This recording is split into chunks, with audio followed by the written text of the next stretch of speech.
हाँ हेलो, चलो हम क्लास स्टार्ट कर रहे हैं, ठीक है। और जितने लोग कनेक्ट हैं, चलो मुन्नी कुमारी, चलो। आपको पता है आपका कोर्स कोड F12 है। आप सब लोग क्लास में शायद नहीं जुड़े हैं अभी तक। जो ऑफलाइन क्लास थी उसमें नहीं जुड़े हैं, और ऑनलाइन क्लास में भी जो लोग हैं, कल पहला क्लास था बट कल लिंक की वजह से नहीं हो पा रहा था, लिंक फेल था पूरा, ठीक है। इसीलिए अब हम क्लास कंटिन्यू कर रहे हैं। इसलिए आप लोग जो भी हैं जल्दी से जुड़ जाइए। कंचन कुमारी, चलो कंचन कुमारी, सब लोग जुड़ जाइए। और हम क्लास स्टार्ट कर चुके हैं, ठीक है। अब तो हम आ जाए। सबसे पहले F12 के बारे में बताए थे। F12 क्या है, ठीक है। F12 कोर्स आपका ICT है। क्या है? ICT है। तो हम ICT इन एजुकेशन की बात कर रहे हैं, और ये डीएलएड का कोर्स है F12, और ये 4 क्रेडिट का है। कितने का है? 4 क्रेडिट का है। इसमें 100 नंबर के क्वेश्चन आएंगे, और 60 मार्क्स का प्रैक्टिकल है इसमें, बाकी 40 मार्क्स का थ्योरी है, ठीक है। सिलेबस जो आपका डीएलएड का है F12 का, करीब करीब यही सिलेबस बीएड के TPC 3 का भी है। मतलब बीएड में भी यही चीज़ है, नेम में थोड़ा सा फ़र्क है। वहाँ पर चलो अर्चना भारती जस्ट ज्वाइन नाउ। हाँ, तो जो लोग अब तक भी नहीं जुड़े जल्दी जुड़ जाइए, क्लास कंटिन्यू करें। क्लियर? तो बता रहे थे कि EPC 3 में, जिसको हम क्रिटिकल अंडरस्टैंडिंग ऑफ ICT बोलते हैं, और जो आप में F12 है ICT in education, both have the same syllabus, है ना। दोनों का सिलेबस सेम ही है, इसीलिए आप ध्यान रखेंगे। और हम कंटिन्यू कर रहे हैं। हमारे ICT को समझने के लिए आपको समझना होगा I, C और T, तीनों का अपना अपना क्या मतलब बनता है। I for information. इंफॉर्मेशन किसको कहते हैं हम? इंफॉर्मेशन सूचना होती है, जानकारी होती है। किसी भी तरह की कोई भी खबर, कोई भी इंफॉर्मेशन, उसको सूचना बोलेंगे हम, जिसके जरिए कोई उस आदमी को जो कुछ पता नहीं है उसको हम कोई चीज़ से अवगत कराएंगे, किसी इन्फॉर्मेशन को बताएंगे, तो ये चीज़ मेरी सूचना कहलाएगी, खबर कहलाएगी, इन्फॉर्मेशन कहलाएगी। और सूचना क्या होता है? सूचना को अगर हम ये चाहे कि सूचना का एक वेटेज रहे या उसका भाव सही मायने में देखा जाए, तो किन आधार पर उसको माना जा सकता है वैलिड, ठीक है। सूचना तो वैसे कुछ भी जानकारी दे दिया जाए वो सूचना है, लेकिन सूचना के अंतर्गत कुछ ऐसी चीज़ों को हम ज़रूर कोशिश करते हैं इनपुट किया जाए, जिससे कि वो इफ़ेक्टिव हो, प्रभावशाली हो। इसके लिए सूचना के अंदर जाने से पहले हम सूचना के अर्थ को समझने की कोशिश करेंगे। सूचना एग्जैक्टली डेटम वर्ड से निकला हुआ वर्ड है, और this word just comes from the Greek country से आया हुआ वर्ड है, ग्रीक भाषा का एक शब्द है। और डेटम एग्जैक्टली वर्डिंग है, but datum it's a singular form. इसका जो प्लूरल होता है वो है डेटा, जिसको हम मैथमेटिक्स में स्टैंडर्ड 9 से ही देखने लगते हैं। कोई भी जानकारी, जैसे आप अगर आधार कार्ड बनवाने जाते हो, या वोटर ID कार्ड बनवाते हो, या so many other types of the papers that you have need of, जिसकी भी ज़रूरत आपको पड़ती है पेपर्स की, चाहे वो पासपोर्ट हो, चाहे वो आधार कार्ड हो, चाहे वो वोटर ID कार्ड हो, राशन कार्ड हो, या ऐसे कुछ भी हो, ठीक है। तो उसमें आपको सूचना देना पड़ता है। ये सूचनाएं हैं। बिना सूचना के आपका एडमिशन भी नहीं होता है, बिना सूचना के आपकी कोई चीज़, इवन आपका डीएलएड में एडमिशन हुआ है, बिना सूचना के नहीं हुआ है। उस सूचना के लिए सिर्फ बोल देना काफ़ी नहीं था, आपको एक प्रूफ देना होगा। चलो नीतू कुमारी इस ज्वाइन। तो उसमें क्या होता है कि आपने अगर डीएलएड में एडमिशन लिया, देन आपको सूचना के साथ साथ उस सूचना का साक्ष्य भी देना है, प्रमाण भी देना है, प्रूफ भी देना है, in the form of the certificate, है ना। तो सूचना को प्रभावशाली बनाया जाए या वैलिड माना जाए, दो चीज़ें। एक प्रभावशाली एक अलग फॉर्म होगा उसका, कि हम कुछ बोल रहे हैं, उसमें कुछ हमने आधार दिया है, उसके एनालिसिस के पीछे कुछ रिकॉर्ड दिया होगा, वो चीज़ होगा।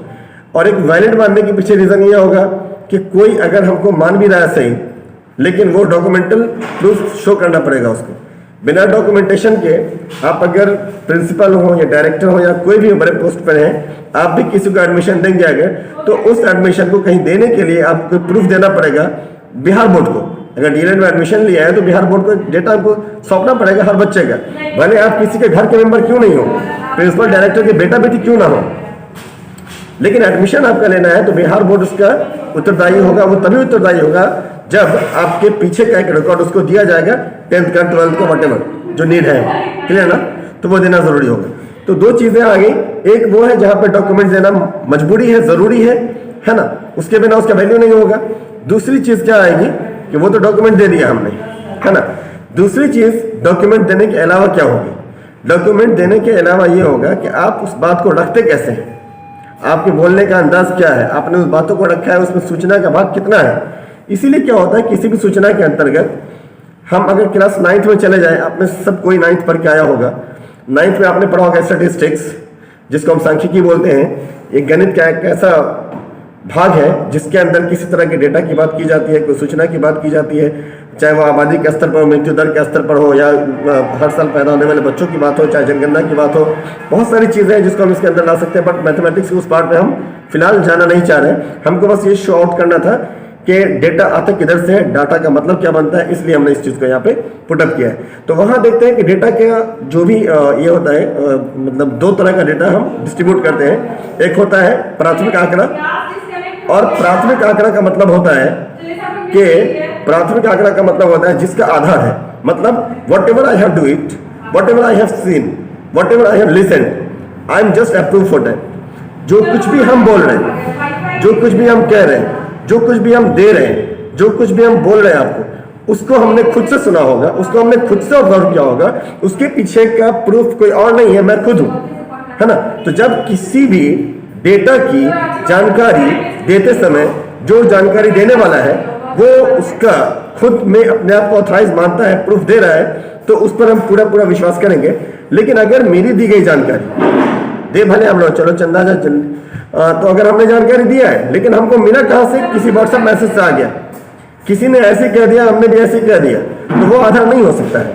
अगर हम किसी एनालिसिस के पीछे का जानकारी देते हुए उसका एक रिकॉर्ड बताते हैं कि कहां से आया, जैसे कोई गवर्नमेंट की साइट से आया हो कोई इन्फॉर्मेशन। अभी सीबीएसई का एग्जाम, सीबीएसई कंडक्ट करा रही थी सीटीईटी का एग्जाम, 16 तारीख वाला सेकंड शिफ्ट का और 17 तारीख वाला पूरा दोनों शिफ्ट का एग्जाम कैंसिल हुआ। मेरे बोल देने से उसका वैल्यू नहीं होता, बट चूंकि सीबीएसई की वेबसाइट ने उसको क्लियर किया है ना, सीटीईटी की वेबसाइट पर वो चीज आ गया, तो फिर किसी के बोलने नहीं बोलने का कोई अर्थ नहीं है, because it is real data, real information just given by the website. Authorise website जो है उसको हमने देखा, उसको हमने देखा, तो वो आधार है, उसको माना जाएगा, वो न्यूज में भी आ गया, हर जगह आ गई। तो अगर एक आधार, एक ठोस आधार है, देखने वाला, बोलने वाला, सुनने वाला, ऑब्जर्व करने वाला अगर उस चीज का उत्तरदायी है, उसका खुद में अपने आप उत्तरदायी है अगर, तो उसको ऑथेंटिक मानेंगे। बट अगर कहीं से भी कोई इंफॉर्मेशन आ गई है फिर उसको हम उत्तरदायी उसके लिए नहीं होंगे। उस तरह की इंफॉर्मेशन को द्वितीयक आंकड़ा में रखा जाता है, सेकेंडरी इंफॉर्मेशन होता है। तो हम सबसे पहले इंफॉर्मेशन को समझें कि इंफॉर्मेशन का सोर्स कैसा है, सब बात उस पर डिपेंड करेगी। अब आ जाते हैं मेरा सोर्स सही है, चलो मान लिया सोर्स सही है, तो सही है तो उसको मान लेंगे, वैलिड हो गया। मगर वैलिड होने के साथ इफेक्टिव भी है या नहीं है? इफेक्टिव होने के लिए क्या चाहिए हमको? खाना सबको खाता है, खाना सबको बनाता है, लेकिन कोई कोई बावर्ची बहुत अच्छा खाना बनाते लोग, भाई किसने बनाया, जबरदस्त खाना है ना, तो लोग उसकी तारीफ करते हैं, पता करते हैं भाई मेरे यहाँ भी शादी होने वाली है, मेरा फंक्शन होने वाला है, पता दीजिए उसका मतलब। इसका मतलब खाने में चार्मिंग है, खाने में इंटरेस्ट है, मजा है, शौक, सब कुछ है। तो जब हम कोई चीज ऑथेंटिक है ये तो मान गए, बट उस ऑथेंटिक सोर्स के जरिए से आई हुई रिपोर्ट को जब सामने रखना है किसी के, दर्शक के सामने, व्यूअर्स के सामने, यूट्यूब के माध्यम से हो, व्हाट्सएप के माध्यम से हो, मेल के माध्यम से हो, ईमेल के माध्यम से हो, फेसबुक के माध्यम से हो, ट्विटर के माध्यम से हो, बहुत सारे सोर्सेज, सोशल मीडिया के माध्यम से हो, है ना, या फिर आप प्रिंट मीडिया के माध्यम से चले जाइए, तो एक बात तो ये हो जाए कि भाई इस माध्यम से कोई चीज आ रही है तो इसका ऑथेंटिफिकेशन किधर से है, ऑथेंटिक होना, वैलिड होना माना जाए है या नहीं है, पहला वो चीज है। अब ऑथेंटिक होने के बाद दूसरा काम क्या होता है? दूसरा काम ये हो जाएगा ऑथेंटिक है, सही है, अब इसको हम इफेक्टिवली कैसे बोलेंगे, मेरी बात का इफेक्ट आपके ऊपर कितना पड़ने वाला है, आप उसको कितना समझ पा रहे हैं, या फिर ये कहें कि जितना मेरे अंदर है हम उसको आप तक 100% पहुंचा पा रहे हैं या नहीं, मेरी कम्युनिकेटिव स्किल उतनी डेवलप करी है कि नहीं करी कि हम अपने सारे नॉलेज को, इंफॉर्मेशन को, whatever I just taken, कहाँ से भी लाए, कैसे भी लाए, doesn't matter at all, but just have to input in your सेल्फ, तुम्हारे अंदर तक पहुंचा पाने में am I just possible just to give, क्या मैं इसमें संभव महसूस कर रहा हूं कि मैं तुम तक पहुंचा दूं? अगर ऐसा है तो इफेक्टिव है, अगर ऐसा नहीं है तो वो इफेक्टिव नहीं है। तो अब हम कहेंगे अगर कोई बोलने वाला वक्ता बहुत अच्छा हो, एक एग्जांपल तुमको दे रहे हैं, हम मान लेते हैं कि डॉक्टर्स का एक ग्रुप है, डॉक्टर्स का एक ग्रुप है, उनको अवेयर किया गया, वो जाकर के एक प्रोग्राम चला रहे हैं कोविड-19 से कैसे बचा जाए, वो बता रहे हैं। उनमें दो चीज होगी, उनके पास क्या होगा, लैंग्वेज भी होगी, भाषा भी होगी, तकनीकी वर्ड का पता भी होगा, और प्लस किस तरह का वायरस है सारी इंफॉर्मेशन होगी। उसकी जगह पर जब वो बातों को रखेगा तो उसके अंदर मेटेरियलिस्टिक नॉलेज है, जो मैटर उनको लोगों को बताना है, जो खतरा बताना है, उसका इफेक्ट बताना है, वो बता सकते हैं, तो इफेक्टिव हो जाएगा अगर अच्छा बोलते भी हो। दूसरी तरफ एक इंग्लिश का बहुत अच्छा धक्का से बोलने में बहुत एक्सपर्ट है, इंग्लिश जबरदस्त उसको आती है, बट वो डॉक्टर नहीं है, even the person have no knowledge about the कोविड-19, वो बंदे को कोविड-19 का नॉलेज नहीं है सही से, वो 2 मिनट 4 मिनट 5 मिनट आपको बातों में उलझा सकता है, लेकिन वो बहुत देर तक, आधा घंटा 1 घंटा उसके ऊपर डिस्कस नहीं कर सकता है, बिकॉज मेटेरियलिस्टिक नॉलेज नहीं है। इसलिए मेरा कहना है कि जब सूचना ही उसके पास नहीं है, कितना भी इफेक्टिव बोलने में हो, क्या बोलेगा वो? इसीलिए पहली चीज जरूरी है कि सूचना क्या है वो जाने, सूचना का सार क्या है वो जाने, सूचना के ऑथेंटिक होने का सोर्स क्या है वो जाने। दूसरा इफेक्टिव चीजें होना चाहिए कि उसको इफेक्टिवली प्रोड्यूस करना, पब्लिकली लाना, मार्केट में लाना, लॉन्च करना, आपके बीच, व्यूअर्स के बीच, दो चीज है। इसीलिए एक कम्युनिकेटर होना एक बात है, और कम्युनिकेशन के बीच अपनी बातों को ऑथेंटिक सोर्सेज से उठाकर लाना, दो चीज है। जब ये दोनों चीजें अगर एक साथ आ जाएंगी तो वो इंफॉर्मेशन प्रभावी होगी।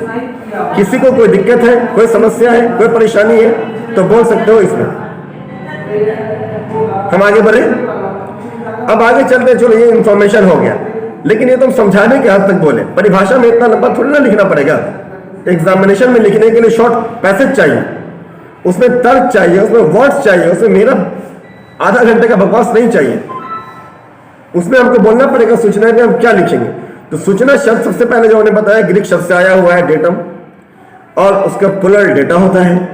उसके अंदर जो चीजें चाहिए, क्या चाहिए वो जानेंगे। उसमें सूचना, उसमें आंकड़ा होगा। आंकड़ों में क्या होगा? आंकड़ों में फैक्ट होना चाहिए। फैक्ट जैसे फैक्ट क्या हुआ? सच, अपडेशन, एक सच होना चाहिए। दूसरा अवलोकन होना चाहिए, ऑब्जर्वेशन, जो करके देखा गया हो, एक्सपेरिमेंटली चेक किया गया हो, उसका रिकॉर्ड हो हमारे पास, है ना। जैसे कोविड-19 है, हम बोल रहे हैं वो एक बात है, पूरे वर्ल्ड में क्या हो रहा है उसका सर्वे हमारे पास है। न्यूज चैनल पे हर दिन आ रहा है, हर वक्त आ रहा है, पल पल आ रहा है, सर्वे भी है। तो सर्वे क्या हुआ? ऑब्जर्वेशन है। किसी एनजीओ ने, किसी मेडिकल डॉक्टर्स ने, किसी मेडिकल डॉक्टर्स के ग्रुप ने, किसी कंट्री ने, किसी न्यूज चैनल ने, जिसने भी किया उसको पब्लिकली ला दिया है। तो हमारे पास फैक्ट है, हमारे पास रिकॉर्ड है उसका, ठीक है। तो ऑब्जर्वेशन है, फैक्ट है। अवधारणा, अवधारणा पे थोड़ा फोकस करेंगे हम। बहुत लोग धारणा अवधारणा में फर्क नहीं समझता है, समझिएगा। धारणा क्या होती है? हम कुछ भी सोच लिया, वो धारणा है। हम मान लिया कि रात होगी तो चोरी होनी है, लेकिन गलत है। रात में चोरी नहीं होती है, रात में बहुत कुछ होता होगा, चोरी भी होती होगी। हो सकता है मेरे जानने वालों क्या चोरी हो गई हो, हमने कह दिया चोरी हो गई। ये मेरी धारणा हो सकती है, सबकी धारणा नहीं है। तुम्हारे जानने वालों में चोरी नहीं हुई थी, तुम क्यों मानोगे? तुम क्यों मानोगे भाई चोरी हुई? तुम तो ये भी कह सकते हो अच्छी सी पार्टी हुई, एक अच्छा सा फंक्शन हुआ, एक अच्छा सा सेमिनार हुआ, कुछ भी हो सकता है ना। तो ये मेरा एग्जिबिशन हो सकता है, बट ये सबका एग्जिबिशन नहीं है। लेकिन जब कोई धारणा पब्लिकली हो जाए, सब कोई उससे एग्री हो जाए, तुम भी एग्री हो जाओ, हम भी एग्री हो जाए, वी ऑल आर एग्रीड, सब एग्री हो जाए, तो फिर वो सिर्फ धारणा नहीं है, वो अवधारणा होगी। बात समझ रहे हो? जिस धारणा को मत से प्राप्त कर लिया गया हो, वो मेरी अवधारणा है। तो जो अवधारणा मानी जा रही, जैसे मान के चलो अवधारणा मुस्लिम धर्म में है, रमजान आएगा, रिलीजियसली ऑर्डर है, हुक्म है, अल्लाह का हुक्म है कुरान में, हदीस में, तो सब रोज़ा रखते हैं। आपका छठ है, धर्म के हिसाब से, धर्म ग्रंथ के हिसाब से, है ना, उसको मानते हैं। छठ पूजा हो, दीपावली हो, क्रिश्चियन से 25 दिसंबर को मानते हैं बड़ा दिन। तो ये उनकी मान्यता है, लेकिन उनकी मान्यता के साथ हम उनके साथ खड़े हैं क्योंकि सबने माना है। दिस इज ऑफ धर्म।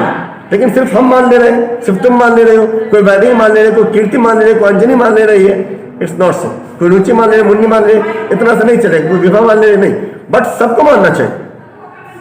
कैलेंडर में लिखा गया है, छुट्टी कैलेंडर शो करती है, यूनिवर्सिटी का कैलेंडर है।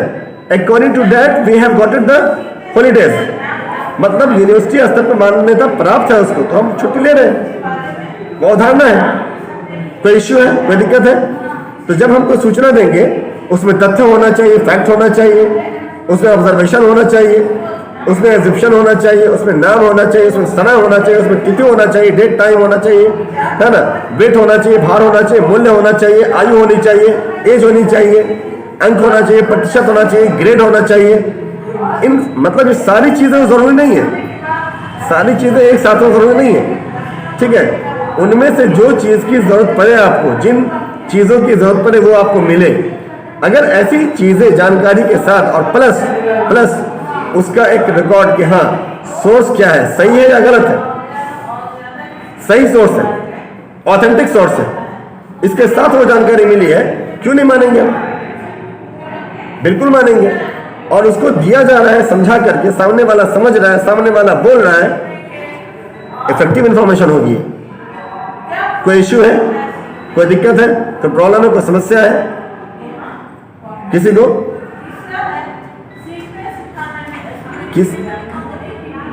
लिखो। हम तुमको इसके बाद जब क्लास खत्म होगा तो वीडियो डाल देंगे आपके ग्रुप में, उसमें आपका डेफिनेशन भी रहेगा, देख लेंगे आप, लिख भी लेंगे, स्क्रीनशॉट ले लेंगे, उसका वीडियो हम पोस्ट कर देंगे। एक रिक्वेस्ट, साथ साथ आप मेरे चैनल को सब्सक्राइब भी कर दीजिएगा, वो चैनल पे आएगा, हम भेज देंगे लिंक, सब्सक्राइब भी कर दीजिएगा। चलो Manisha Chaudhary just join now, ठीक है। तो आप उसको, एक तो ये मेरा रिक्वेस्ट है कि उसको सब्सक्राइब कर दीजिएगा, दूसरा ये कि आप उसमें देख लीजिएगा, सारी चीज़ें विद डेफिनेशंस लिखा हुआ मिलेगा आपको। अगर अभी लिखना है तो हम बोल दे रहे हैं, लेकिन शायद लिखने में ज़्यादा दिक्कत होगी, तो वहाँ पर साफ लिखा रहेगा, वो देख लेना, जो बोलो एज ए विश लिखा रहे, लिख लो लिख लो लिख लो। सूचना शब्द को अलग अलग तरीकों से प्रयोग में लाया जाता है। जी बोलिए। सूचना शब्द को अलग अलग विधियों में प्रयोग में लाया जाता है।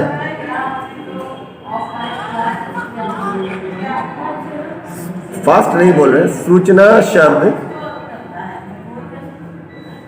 अलग अलग तरीकों से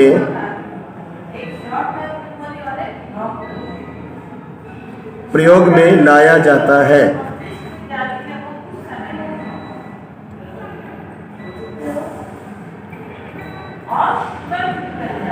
अलग अलग तरीकों से प्रयोग में लाया जाता है।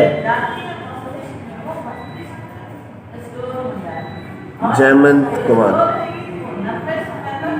कहाँ थे जयमंत कुमार? अभी टाइम हुआ है जुड़ने का, काफी लेट है, आप बताइए। लिखो, सूचना शब्द को अलग अलग तरीकों से प्रयोग में लाया जाता है। लिख लिया? इसमें फैक्ट FACT फैक्ट, इसमें फैक्ट तथ्य, फैक्ट का हिंदी हुआ तथ्य, इसमें फैक्ट या तथ्य, इसीलिए हम बोले ना कि हम तुमको डेफिनेशन साफ साफ लिखित रूप में वीडियो में डाल देंगे, देख लेना। इसमें बहुत दिक्कतें आएंगी, वीडियो में सारा चीज डाल देंगे हम ना, देख लेना, लिखा हुआ जाएगा। इसीलिए हम बोल रहे हैं, चूंकि अगर लिखाएंगे तो एक डिफिनेशन पे रुक जाएंगे, और अगर हम तुमको लिख के भेज देंगे तो कई डिफिनेशन आ जाएगी, बहुत सारी चीजें आ जाएंगी, सिर्फ सूचना नहीं, इसके आगे भी चले जाएंगे हम। समझा दे रहे हैं, लिखा हुआ हम भेज देंगे, ठीक है ना? समझा तो दिया ही है, एक्सप्लेन तो कर दिया ना, सूचना फिर दोबारा एक्सप्लेन करें, ठीक है? हाँ, वीडियो ग्रुप में डाल देंगे, ठीक है ना? तो इसीलिए क्या होता है कि हमने कहा कि किसी भी सूचना के लिए सबसे पहली शर्त यह है कि वो वैलिड हो, मान्यता प्राप्त हो, उसका सोर्स सही हो। और जैसा कि 9th क्लास का उदाहरण दिया कि दो तरह की इंफॉर्मेशन होती है, प्राइमरी होती है और सेकेंडरी होती है। तो प्राइमरी इंफॉर्मेशन के अंतर्गत आना चाहिए, मतलब देखने वाला या ऑब्जर्व करने वाला या बोलने वाला या सुनने वाला खुद ऑब्जर्व किया होगा, ऐसा रिकॉर्ड उसके पास हो, वो रिकॉर्ड को हम वैलिड मानेंगे। ऐसे सोर्स को इंफॉर्मेशन आ रही है, प्लस इफेक्टिवली उसके अंदर इन चीजों का जिक्र होना चाहिए। जिक्र क्या होना चाहिए? सूचना में फैक्ट हो, सच्चाई, उसका डेटा हो, उसके अंदर ऑब्जर्वेशन हो, उसके अंदर एज्यूप्शन हो। एज्यूप्शन को अलग से समझा दिया हम, ऐसा चीज जिसको सब कोई मान रहा है। ये नहीं कि तुम मान लिए तो हम उसको मान लें, हम क्यों मान लेंगे तुम्हारी बात को, सबको माने, ऐसी चीज बताओ, ठीक है? समय हो, डेट हो, टाइम हो, मूल्य हो, आयु हो, पुस्तक हो, किसी पुस्तक का रेफरेंस हो, कोई अंक हो या कोई प्रतिशत हो या कोई ग्रेडिंग हो, कुछ ना कुछ इस फॉर्म में हमको जानकारी दी गई हो तो हम उसको मानेंगे। और बोलने वाला ने या समझाने वाले ने उसके पीछे का पूरा युक्ति संगत तर्क दिया हो और उसको समझाया हो ताकि वो इफेक्टिवली हम तक आ गई हो।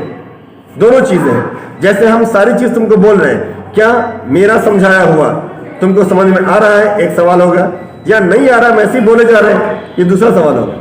अगर मेरी बात तुम तक सही सही पहुंच पा रही है, तुमको समझने में कठिनाई, कोई दिक्कत, कोई दुश्वारी नहीं हो रही है, देन इफेक्टिव है, सही है। बात समझ रहे हो? ये मेरा कहने का मतलब है, ठीक है? इसके बाद हम आगे बढ़ते हैं कि सूचना में जो घटक है वो कौन कौन होगा, या फिर सूचना का स्तर क्या होगा। तो हम जानेंगे सूचनाओं का 5 स्तर है। कितना स्तर है? 5 स्तर है। सूचनाओं का स्तर कितना है? 5 स्तर है। मिसाल के तौर पर कोई सूचना पर्सनल हो सकती है। तुम्हारे घर की कोई जानकारी है, तुम हमको क्यों शेयर करोगे या तुम हमको क्यों बताओगे? कोई तुम्हारे घर का मैटर है, बाप बेटे के बीच का मामला है, माँ बेटी के बीच की बात है, बहन बहन के बीच की बात है, भाई बहन के बीच की बात है, पति पत्नी के बीच की बात है, then you have to manage it. It is a personal matter, not public matter, not public issue, not public domain. तो ऐसे में आप क्या करेंगे? उन मैटर्स को, उन मुद्दों को व्यक्तिगत तौर पे घर में सॉल्व करेंगे। इस तरह की जानकारी को किसी दूसरे तक पहुंचाना बिल्कुल भी नहीं होगा, ठीक है? तो एक व्यक्तिगत सूचना होती है, दूसरी सूचना होती है जो डिपार्टमेंट की हो। मिसाल के तौर पर अभी क्लास हो रहा है, इसमें वो लोग जुड़े हैं जिसको खबर है, जो नहीं जुड़े हैं इसका मतलब उनको खबर नहीं है। पहली बात तो यही होगी, उनको खबर नहीं है, या अगर खबर होकर के भी नहीं जुड़ रहा तो वो जाने क्यों नहीं जुड़ रहा है, आई डोंट नो अबाउट, शायद उसके लिए इंपॉर्टेंस नहीं है क्लास का, तो वो देखें। तो इसलिए क्या होता है, जो सूचना हम देते हैं, जो सूचना हमको मिलती है, उसका स्तर होता है। एक व्यक्तिगत सूचना की बात हमने किया। दूसरा डिपार्टमेंट स्तर पे बात करते हैं, जिसमें जैसे एल के मिश्रा कॉलेज है, तो इसके जो डिपार्टमेंटल इंफॉर्मेशन है, सारे लोग हैं वो जानेंगे, उसकी बातें होंगी, उसके बारे में बात होगी। जो भी मैसेज है, जो भी कन्वे हो रहा है मैसेज, वो पूरा डिपार्टमेंट की तरफ से हो रहा है। ये नहीं personally I am just taking your classes, ठीक है? निश्चय है, ठीक है? तो वो इंफॉर्मेशन डिपार्टमेंटल हो जाएगी, जिसमें डिपार्टमेंट के लोग इन्वॉल्व होंगे, डिपार्टमेंट के बच्चे इन्वॉल्व होंगे, टीचर्स इन्वॉल्व होंगे, स्टूडेंट इन्वॉल्व होंगे, teaching non teaching staff involve होंगे। दिस इज डिपार्टमेंटल सूचना है, ठीक है? इसके बाद होता है कॉर्पोरेट लेवल की इंफॉर्मेशन। अब जैसे मान के चलो इंफॉर्मेशन का साइज बड़ा हो रहा है, कॉर्पोरेट क्या होता है? कॉर्पोरेट अंबानी जी का कोई फोन बना, रिलायंस जी का कोई फोन बना, ऐसा नहीं है कि सिर्फ बिहार तक सीमित है, ऐसा नहीं कि दरभंगे तक सीमित है, ऐसा नहीं कि इंडिया में बिक रहा है। इंटायर वर्ल्ड, चाहे सैमसंग हो, चाहे वीवो हो, चाहे जितनी कंपनीज हैं, उनके मोबाइल फोन पूरे वर्ल्ड वाइड बिक रहे हैं। ये लोग कॉर्पोरेट जगत है, इनकी सूचना बहुत बड़े स्तर तक है, पूरे वर्ल्ड वाइड जा रही है, ठीक है? या कम से कम वो जो भी इंफॉर्मेशन देंगे, रूबी शर्मा इतना लेट, अब अगर उनको कोई सूचना देना होगा प्रोडक्ट के बारे में, तो वो पूरे में नहीं देंगे, अपने डिपार्टमेंट के जरिए अपने लोगों तक देंगे। लेकिन वो डिपार्टमेंट उनका एल के मिश्रा की तरह नहीं होगा कि एक जगह लिमिट है। उनका ब्रांच क्या होगा? अगर बिहार में ही है तो बिहार में हर डिस्ट्रिक्ट में होगा, हर जगह की इंफॉर्मेशन जाएगी। प्राइस रेट चार्ट बदला होगा तो हर जगह बदल गया होगा, रेट डाउन हुआ होगा तो हर जगह डाउन हो गया होगा, रेट बढ़ गया होगा तो हर जगह बढ़ गया होगा। ये इंफॉर्मेशन कॉर्पोरेट लेवल की इंफॉर्मेशन है, वो अपने लोगों तक पहुंचाएंगे, ठीक है? और एक इंफॉर्मेशन होगी इससे बड़ी हो जाएगी राष्ट्रीय स्तर पर, जैसे किसानों का आंदोलन था, चल रहा था लगातार, उसमें सिर्फ बिहार शामिल रहा हो, सिर्फ यूपी शामिल रहा हो, सिर्फ दिल्ली के अंदर जाके जंतर मंतर पर उन्होंने कर दिया प्रदर्शन, ये नहीं है। बिहार के अंदर भी न्यूज आ रही थी, यूपी में भी न्यूज आ रही थी, दिल्ली में भी न्यूज आ रही थी, इंटायर इंडिया में हर जगह न्यूज आ रही थी। इसका मतलब जब एक इंफॉर्मेशन स्टेट के बाहर चली जाए, स्टेट के ऊपर चली जाए, कम से कम 2 स्टेट, मिनिमम 2 स्टेट, ऊपर तो सारे स्टेट हो सकते हैं, चली जाए, तो ये मुद्दा क्या हो जाएगा, राष्ट्रीय स्तर का मुद्दा हो जाएगा। तो ये राष्ट्रीय सूचना हो गया। और एक अंतर्राष्ट्रीय सूचना होता है, जैसे ओडीआई होता है, वनडे इंटरनेशनल, पूरा वर्ल्ड में सब कुछ जान रहा है, इंडिया वर्सेस कोई भी कंट्री का नाम होगा, India Australia, India Pakistan, India फलाना, इस तरीके से। तो जब 2 देश, कम से कम 2 देश जुड़ेंगे, कोई कूटनीति संबंध होगा, कोई 2 देश के बड़े राजनेता जुड़ेंगे, कोई 2 देश में बड़ी कोई बैठक हो रही है, ठीक है, जैसे 60 सम्मेलन होता है, G8 सम्मेलन होता है, G20 सम्मेलन होता है ना, इस सब तरह का जो सम्मेलन होता है, ये सब क्या है, ये सब आपका अंतर्राष्ट्रीय सूचना है। इस तरीके से हम बोलेंगे तो सूचना का स्तर 5 स्तर है। कौन कौन है, लिख लो। नंबर 1 व्यक्तिगत सूचना है, नंबर 2 डिपार्टमेंटल सूचना है, नंबर 3 राष्ट्रीय सूचना है, नंबर 4 अंतर्राष्ट्रीय सूचना है, और नंबर 5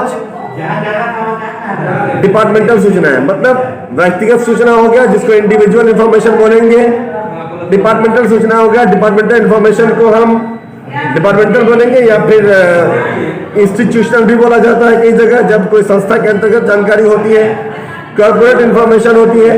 इसके बाद राष्ट्रीय सूचना होती है, नेशनल इंफॉर्मेशन, और अंतर्राष्ट्रीय सूचना होती है, इंटरनेशनल इंफॉर्मेशन। ये 5 तरह की सूचनाएं हमारे बीच आती हैं। कोई इश्यू है, कोई दिक्कत है? अभी हमने बात किया सूचना क्या है, सूचना प्रभावी कैसे होगी, सूचना को सूचना मानने का क्या वे होगा, क्यों माना जाए, क्यों नहीं माना जाए, सूचना कितने प्रकार की होती है, उसका स्तर कितना होता है, ये हमने बात किया। इसके बाद है कम्युनिकेशन। What is communication?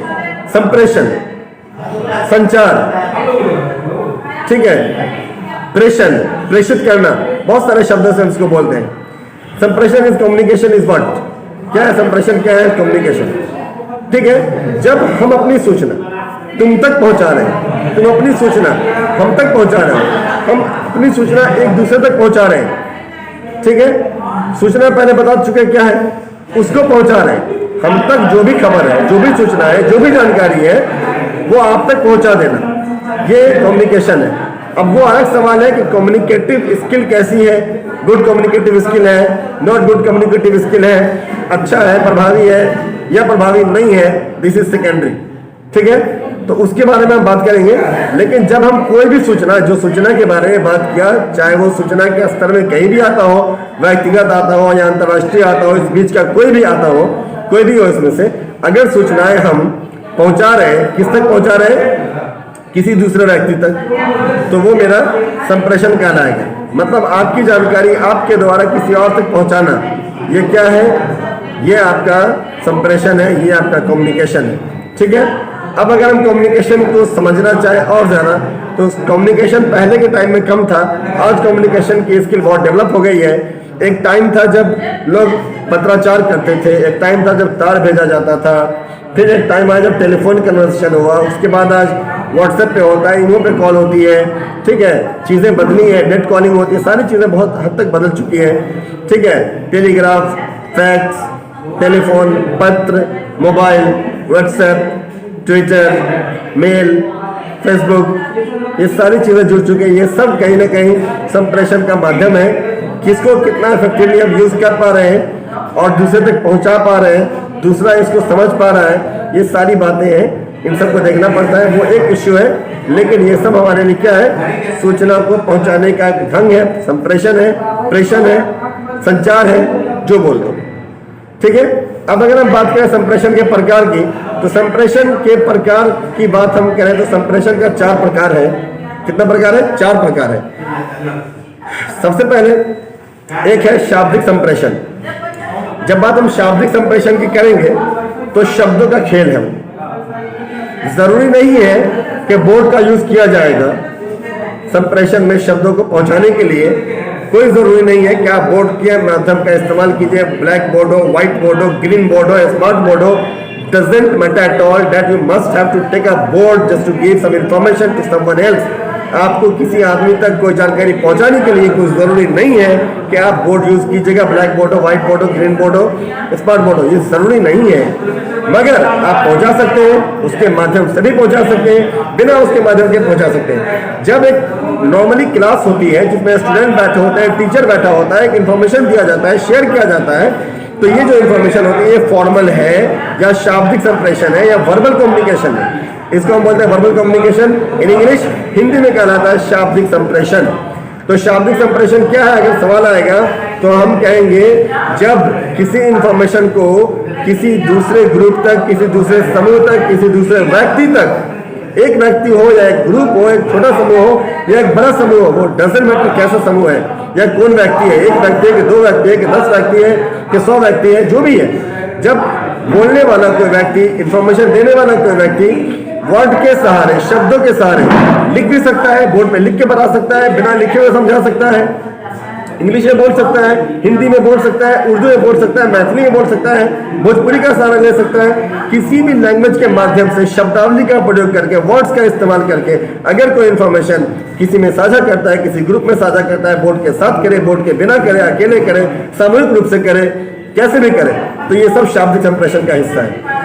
लेकिन जब इसी शाब्दिक संप्रेषण के द्वारा दी गई इंफॉर्मेशन को चाहे बोर्ड के जरिए से लिखित रूप में कर रहे हो, चाहे मौखिक रूप से हम ऐसी ओरली बोल रहे हो, है ना, या कोई एक स्लाइड शो के जरिए कोई पीडीएफ बना करके दिखा दे रहे हो, इंफॉर्मेशन दे रहे हो, किसी प्रिंट मीडिया, किसी इलेक्ट्रॉनिक मीडिया के सहारे उस चीज को एग्जैक्टली रेफरेंस के तौर पर दिखा के आपको तब बता रहे हो कोई बात, है ना, ये सारी चीजें। अगर मान लीजिए जैसे पॉवर्टी के बारे में बात हो रही है, पॉवर्टी का एक चार्ट दिखा दिया, फ्लो चार्ट दिखा दिया, उसके बारे में डेटा दिखा दिया, उसके बारे में गवर्नमेंट का डेटा दिखा दिया, ऐसे कुछ भी कर सकते हैं या नहीं भी कर सकते हैं, सीधे समझा सकते हैं, उसके लिए लिखा भी जा सकता है, बिना लिखे ही बोला जा सकता है। तो ये सारी चीजों को हम बोलेंगे शाब्दिक संप्रेषण। दूसरे तौर पर इन्हीं शाब्दिक संप्रेषण को जब हम शब्दों, वर्डों के अलावा बिना लिखे, बिना बोले या लिख करके, बोल करके या सिर्फ लिख करके या सिर्फ बोल करके जैसे ही बोलते हो, ये शाब्दिक संप्रेषण हुआ। लेकिन इन्हीं को बोलने में जब हम हाथों का प्रयोग कर रहे हैं, फेशियल एक्सप्रेशन चेंज हो रहा है, आई कांटेक्ट बना रहे हैं, ठीक है, शारीरिक बॉडी बदल रही है, ध्वनि बदल रही है, सारी चीजों का जो बोलने का स्टाइल है, वे है, ठीक है, अप्स एंड डाउन है, कहीं पे वेटेज के साथ बोल रहे हैं, कहीं पे हम फिंगर को ऐसे कर रहे हैं, जस्ट ट्राई टू अंडरस्टैंड, समझने की कोशिश करो, इन तरह की चीजों का इस्तेमाल कर रहे हैं, तो ये सब मेरा अशाब्दिक संप्रेषण है। मतलब अशाब्दिक संप्रेषण क्या है, वर्बल कम्युनिकेशन को या शाब्दिक संप्रेषण को और इफेक्टिव करने के लिए हम जिन तकनीकों का इस्तेमाल करें, चाहे बॉडी लैंग्वेज हो, चाहे आई कॉन्टेक्ट हो या जो भी हो, है ना, उन सभी चीजों को, ठीक है, या टेक्नोलॉजी क्यों नहीं हो, इन सभी चीजों को हम नॉन वर्बल कम्युनिकेशन के अंतर्गत या अशाब्दिक संप्रेषण के अंतर्गत रखते हैं, एक हिस्सा है। दूसरे तरह से अगर हम इसको समझना चाहें तो ये तो उस बंदे के लिए है जो बोलना भी जानता है, लिखना भी जानता है, बोल करके, लिख करके समझा भी रहा है, और प्लस अपने फिंगर या आईज या बॉडी लैंग्वेज सभी का सहारा लेकर के, फेशियल एक्सप्रेशन का सहारा लेकर आप तक बातों को इफेक्टिवली बोल रहा है, एक बात है।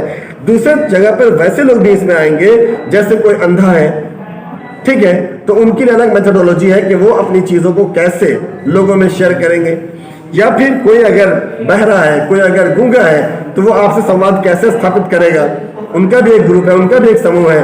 तो दो तरह के लोग इस्तेमाल करते हैं, एक वो लोग जो तो या तो फिर वो शाब्दिक संप्रेषण का प्रयोग कर ही नहीं सकते हैं, वो इसका इस्तेमाल करता है शाब्दिक संप्रेषण का, और दूसरा वो भी जो ऑलरेडी कर सकता है, करता है, लेकिन अपनी बातों को और इफेक्टिव बनाने के लिए अशाब्दिक संप्रेषण का इस्तेमाल करता है। इन अशाब्दिक संप्रेषण को हम अलग अलग तौर पे अशाब्दिक संप्रेषण को 4 हिस्से में बांटेंगे, जिसमें आंखों की भाषा होगी, जिसमें शारीरिक भाषा होगी, जिसमें वाणी या ध्वनि संकेत होगा, इसमें या फिर इसके अलावा संकेतात्मक कूट भाषा का प्रयोग किया जाता है। ये 4 तरह से इसको यहाँ पर हम बांटते हैं। मतलब अपने का 4 तरह से संप्रेषण होगा, शाब्दिक, अशाब्दिक, स्वाभाविक संप्रेषण और यांत्रिक संप्रेषण। जिससे पहले तो हमने कहीं नहीं बांटा शाब्दिक संप्रेषण को, लेकिन दूसरा अशाब्दिक संप्रेषण को 4 जगह बांटा, जिसमें आई लैंग्वेज थी यानी आंखों की भाषा, बॉडी लैंग्वेज थी, शारीरिक भाषा, वाणी लैंग्वेज या संकेत जिसको बोल रहे हैं, या फिर संकेतात्मक कूट भाषा है, उसका इस्तेमाल करते हैं। ठीक है, अब जैसे चिड़िया बोल रही है तो चिड़िया कुछ बोली है, आपको कुछ इन्फॉर्मेशन दी है, ऐसा नहीं, बट आप पहचान रहे चिड़िया बोली है।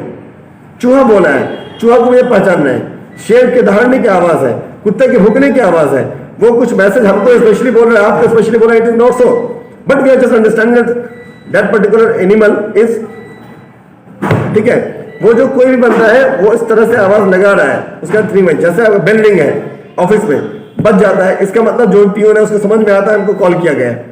वो प्रिंसिपल नहीं बोल रहा है, चिल्ला रहा है, आवाज देकर के चिल्ला रहा है, ऐसा नहीं, बट उनकी जो बेल रिंग है वो उसको एक इन्फॉर्मेशन दे रहे हैं, you must have to come because principal is just calling you. Clear? तो इस तरह से इन्फॉर्मेशन हम उसको शेयर करते हैं। तो ये सब मेरा क्या होगा, अशाब्दिक संप्रेषण का हिस्सा है। इसके बाद आ जाता है हम स्वाभाविक संप्रेषण क्या है।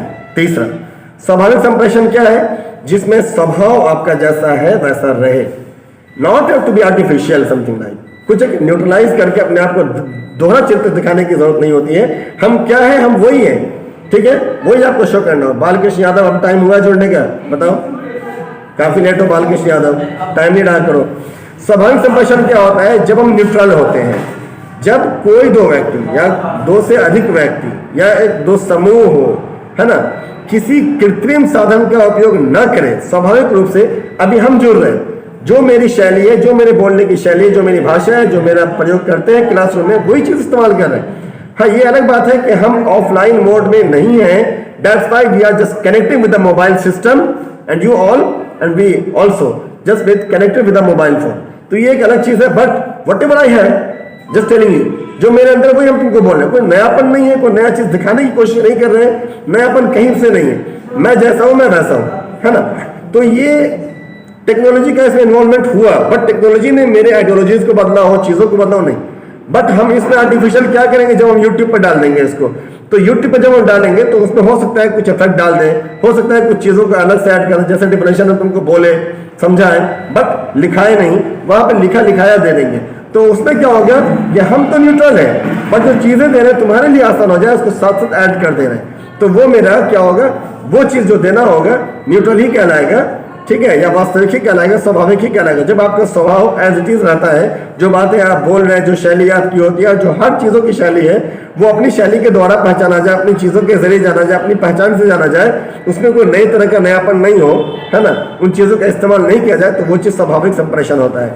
यानी बोलने वाले का भाव और सुनने वाले का भाव, चाहे छोटे समूह में हो या बड़े समूह में हो या पर्सनल हो या किसी लेवल पे इंफॉर्मेशन बदल गई हो, जैसा कि हमने कहा इंटरनेशनल लेवल का भी इंफॉर्मेशन होती है, पर्सनल लेवल की इंफॉर्मेशन होती है, इस बीच में और भी कैटेगराइज है। जिस भी लेवल की इंफॉर्मेशन है, अगर बोलने वाला सुनने वाला एक दूसरे को हूबहू सुन रहा है, हूबहू समझ रहा है, तो ये स्वाभाविक संप्रेषण का हिस्सा है, ठीक है। लेकिन इसको हम 5 हिस्से में बांटते हैं, मतलब स्वाभाविक संप्रेषण को 5 वर्गों में बांटते हैं। ये 5 वर्ग कौन कौन से हैं? एक होता है द्विव्यक्तिक संप्रेषण, जिसमें 1-to-1 कम्युनिकेशन होता है, एक आदमी से बात कर रहे हैं, सिंपल। दूसरा क्या होता है? लघु समूह संप्रेषण, स्मॉल ग्रुप कम्युनिकेशन, जिसमें एक आदमी है और एक छोटे से ग्रुप से बात कर रहा है। तीसरा क्या होता है? दीर्घ समूह संप्रेषण, एक लार्ज ग्रुप होगा, बड़ा ग्रुप, जैसे सेमिनार होता है, ठीक है। तो एक सेमिनार में क्या होगा, बहुत तरह के बाहर के लोग आते हैं, माइकिंग लगी होती है, डिस्प्ले लगा होता है, पता नहीं बहुत सारी चीजें इसलिए होती है कि इन्फॉर्मेशन आखिर दूर तक नहीं पहुंचेगा, बड़ा सा कैंपस है, वो आदमी की आवाज वहां तक नहीं पहुंचेगी, तो माइक का इस्तेमाल कर लेते हैं, चूंकि बड़ा समूह है।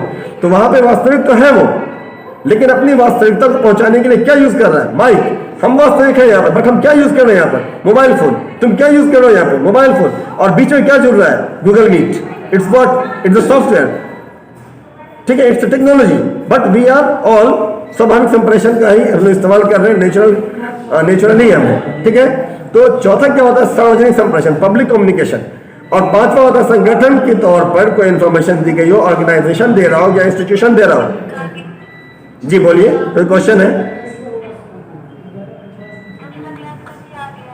लिंक आ गया है, चलो चौथा संप्रेषण करके खत्म कर रहे हैं। यांत्रिक संप्रेषण है चौथा, मैकेनिकल कम्युनिकेशन है, मैकेनिकल कम्युनिकेशन या यांत्रिक संप्रेषण, ये चौथे टाइप का है। इसमें क्या होता है? जब हम अपनी बातों को मशीनों के उपयोग से कृत्रिम बना करके और अच्छा और इफेक्टिव और ज्यादा प्रभावशाली बनाने की कोशिश करते हैं, या जो इन्फॉर्मेशन आपको दे रहे हैं उसमें फ्लो चार्ट लगा दिया हो, उसमें वीडियो एनालिसिस चला दिया हो, कोई किसी न्यूज का कटपाट लगा दिया हो, है ना, कोई बड़े नेता के बारे में कोई चीजों बहुत चला के बता दिया हो, कम्युनिकेशन को समझाने के लिए बहुत अच्छे वक्ता का फिगर लगा दिया गया हो, ठीक है, जैसे अरुण जेटली जाने जाते थे हमेशा, अब तो है नहीं बेचारे, लेकिन गुड कम्युनिकेटर थे इंग्लिश के लिए, उनका नाम यूज होता था अरुण जेटली का, बीजेपी के लीडर, उनको सुना दिया हो आपको। या फिर इसी तरीके से बहुत ऐसे बड़े नाम है, तो उनको जब इस्तेमाल करेंगे तो ये सब में मेरा क्या आएगा, यांत्रिक संप्रेषण का इस्तेमाल होगा। चलो थैंक यू। अगर आपका कोई सवाल हो तो आप सवाल बाद में कर सकते हैं, नेक्स्ट डे जब क्लास लेंगे तो हम उसको कोशिश करेंगे बता दें। आज की क्लास हम ये एंड कर रहे हैं।